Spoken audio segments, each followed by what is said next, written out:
Kakauwi ko lang. So, bumili ako ng mga kailangan ko. Oyster. Mantika. Siyempre, ketchup. Bumili ako ng kangkong. May kangkong dito sa parin.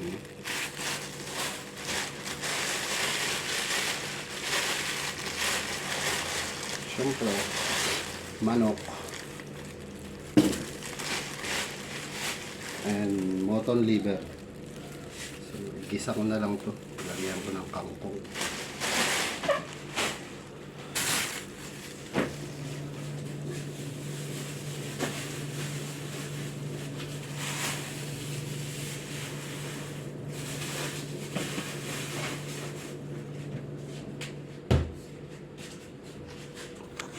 Papahinga, magcha-charting tayo ngayon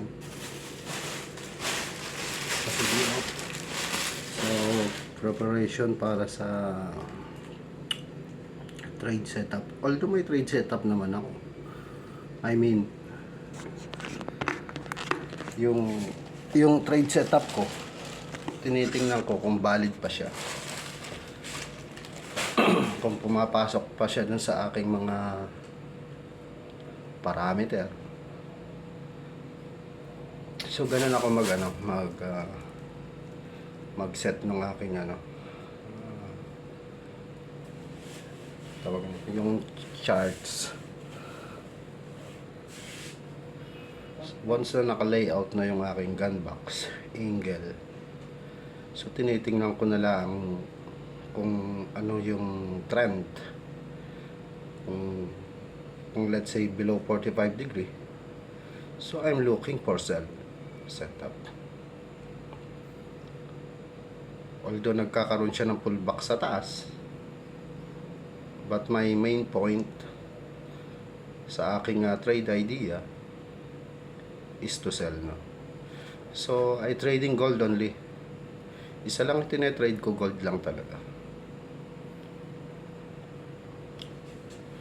Sa mga nagtatanong about trading strategy ko, dati nag-share ako ng mga knowledge. Yung iba naman ay hindi interested, so tumigil na ako doon. Basic lang naman, hindi siya ganong kahirap, hindi rin naman siya mahirap intindihin. Sa yung knowledge ko din, basic lang din yun. Hindi naman tayo katulad ng ibang trader na magagaling, no? So simple lang tayo. So ganito lang buhay ng OFW. As a OFW, as a part-time trader, ganito lang ang routine ko, no? Sa day off, lumalabas ako walking, bumibili ng kung anong pwede kong gamitin sa pagluluto. So ito yung setup ng accommodation namin. So ito yung rep. So ito yung kwarto ko. So ganito lang ang buhay ko sa Bahrain. So masarap mag-trade, no? Once na lalong kumikita ka, no? Doon mo napipil na yung improvement mo as a trader, at na pakiramdam mo isa kang trader talaga, no?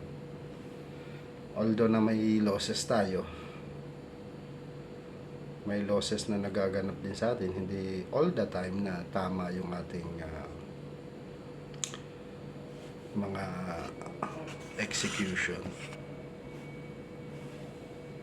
May mga nagtatanong sa akin, nagme-message about strategy, no?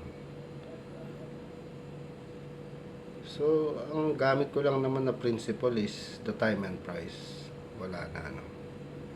So yun lang talaga ang lagi kong tinitingnan, time and price.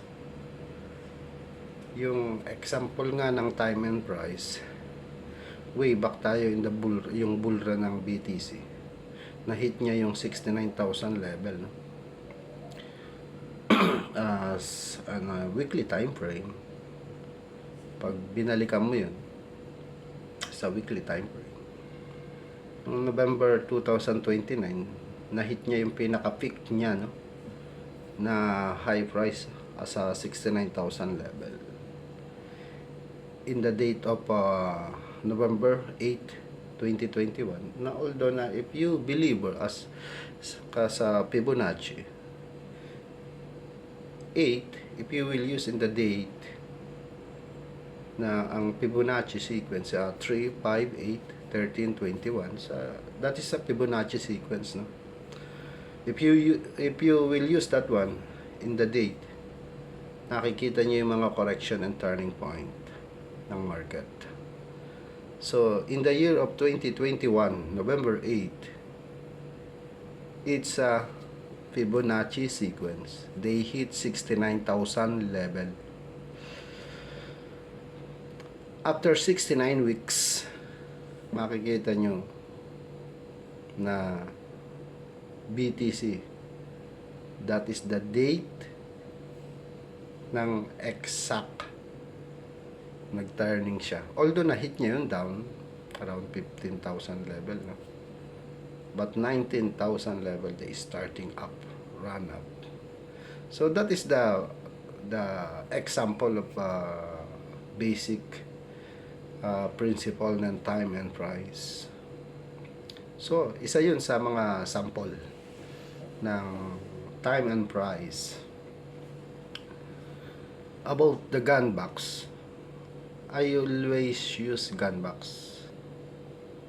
Gun box is 1 unit of time and 1 unit of price. So that is the calculation, that is the fundamentals kung paano ako naglalapat ng angle. So anyway, tomorrow is Monday. So trading ulit tayo after work. Tingnan ko yung setup kung mayroon pa.